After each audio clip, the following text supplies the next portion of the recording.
नमस्कार, मी Renuka. Mummies food and किचनमध्ये मी तुमचे मनापासून खूप खूप स्वागत करते. तर रोज काहीतरी वेगळे असे नाश्त्याला खावेसे वाटते किंवा मुलांना टिफिनला देण्यासाठी अप्रतिम असा मस्त आपण आज पदार्थ बनवणार आहोत. अतिशय सोप्या पद्धतीने, कमी साहित्यामध्ये आणि झटपट होणारा, सगळ्यांना आवडेल असा, अतिशय पौष्टिक असा. तर आज आपण बनवणार आहोत कोथिंबिरीचे धपाटे. तर त्यासाठी आपल्याला आता आपण साहित्य बघून घेऊया. तर मी मस्त अशी ताजी फ्रेश एक जुडी कोथिंबीर घेतलेली आहे आणि मस्त अशी बारीक कट करून स्वच्छ धुवून घेतली. एक मोठा बारीक कांदा कट करून घेतलेला आहे आणि 10 ते 12 लसूण पाकळ्या आणि 4-5 कमी तिखटाच्या हिरव्या मिरच्या घेतलेल्या आहे. तर सर्वात आधी आपल्याला आता याचे मस्त वाटण करून घ्यायचे आहे. तर मी यामध्ये हिरवी मिरची, लसूण आणि जिरे घालून मस्त असे दरदरीत याचे वाटण करून घेणार आहे. तर छान असे वाटण घातले की अप्रतिम आपले धपाटे मस्त असे चविष्ट तयार होतात. तर अशा पद्धतीने छान असे दरदरीत आपल्याला वाटण तयार करून झालेले आहे. तर आता आपण एका परातीमध्ये मस्त अशी स्वच्छ कट करून धुवून घेतलेली कोथिंबीर घातलेली आहे. कोथिंबीर जेवढी जास्त असली तेवढी छान लागते. त्यातच आता मी इथे बारीक कट करून घेतलेला कांदाही घातलेला आहे आणि लसूण मिरचीचे वाटण करून घेतलेले तेही आपल्याला भरपूर मस्त असे घालायचे आहे. त्यातच मी आता 1 प्लेट भरून बेसन पीठ घेतलेले आहे आणि 1 प्लेट भरून ज्वारीचे पीठ घेतले. त्यानुसारच इथं आपल्याला तांदळाचे पीठही घालायचे आहे आणि थोडे आपल्याला दुपटीने इथे गव्हाचे पीठ घालायचे आहे. तर सर्व पिठांसोबत आपल्याला दुपटीचे इथे मी गव्हाचे पीठ घातलेले आहे आणि मस्त अशा भरपूर ओवा हातावर क्रश करून घातलेले आहे आणि चवीनुसार इथे आपल्याला मस्त असे मीठही घालून घ्यायचे आहे. मीठ थोडे व्यवस्थित घातले की चव अशी मस्त अप्रतिम लागते, नाहीतर अळणी बेचव होतात. तर अशा पद्धतीने मस्त सर्व साहित्य घालून आपल्याला आधी हाताने छान असे मस्त व्यवस्थित मिक्स करून घ्यायचे आहे.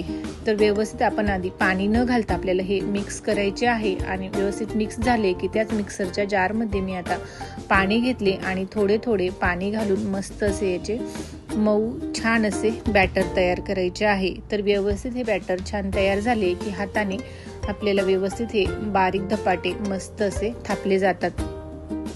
तर अशा पद्धतीने लागेल तसे थोडे थोडे आपल्याला यामध्ये पाणी घालायचे आहे, नाहीतर जास्तीचे पीठ हे पातळ होते आणि धपाटे हे व्यवस्थित होत नाहीत किंवा जास्तीचे दाटसर असले तरी छान असे धपाटे मस्त व्यवस्थित असे बारीक थापले जात नाही. तर बघू शकतात अशा पद्धतीचे आपल्याला हे बॅटर मस्त असे तयार करून घ्यायचे आहे.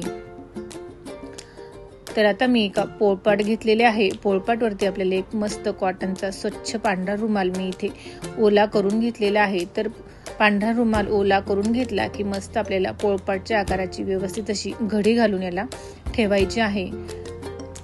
रुमाल ओला करून त्यातले पाणी आपल्याला काढून घ्यायचे आहे. पुन्हा पोळपाटवर ठेवल्यानंतर थोडे हाताने अशा पद्धतीने पाणी शिंपडून घ्यायचे आहे आणि जे आपण बॅटर इथे थालीपीठसाठी किंवा धपाट्यांसाठी जे तयार केलेले आहे ते आपल्याला घेऊन हाताला थोडे पाणी लावायचे आहे आणि अशा पद्धतीने मस्त असे होईल तेवढे आपल्याला इथे बारीक धपाटे छान असे बोटाच्या साहाय्याने मस्त असे फिरवून घ्यायचे आहे आणि छान असा धपाट्याला गोल आकार द्यायचा आहे.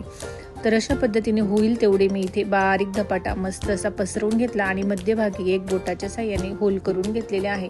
तर आपला तवा छान असा मस्त व्यवस्थित गरम झालेला आहे. तवा छान गरम झाला की गॅस आपल्याला मध्यम आचेवरती करायचा आहे आणि मस्त पळीभर तेल टाकून तवा व्यवस्थित असा ग्रीस करून घ्यायचा आहे आणि मस्त तळ हातावरती छान असा हा धपाटा घेऊन एका हाताने व्यवस्थित आपल्याला कापड वर करून अशा पद्धतीने मस्त तव्यावरती आपला धपाटा बघू शकतात न चिटकता व्यवस्थित असा निघालेला आहे.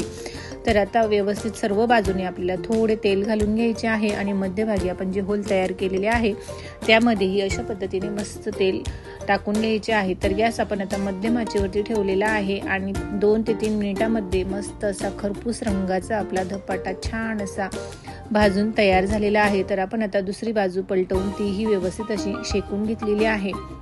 तर थोडे आपण उलटण्याच्या साहाय्याने दाबून व्यवस्थित शेकले की दुसरी साईड ही कच्ची राहत नाही। तर अशा पद्धतीने मस्त आपले धपाटे गरमागरम अतिशय सोप्या पद्धतीने आणि झटपट मुलांनाही आवडतील, टिफिनसाठी किंवा नाश्त्यासाठी अप्रतिम असे आपले कोथिंबिरीचे धपाटे तुम्ही दह्यासोबत आणि मस्त तिळच्या चटणीसोबत अतिशय अप्रतिम चवीला लागणारे आपले कोथिंबिरीचे धपाटे तयार झालेले आहेत। तर अशा पद्धतीचे धपाटे तुम्ही नक्कीच बनवून बघा आणि मम्मीज फूड अँड किचनला लाईक, शेअर, सबस्क्राईब करायला विसरू नका। खात रहा, मस्त रहा। धन्यवाद।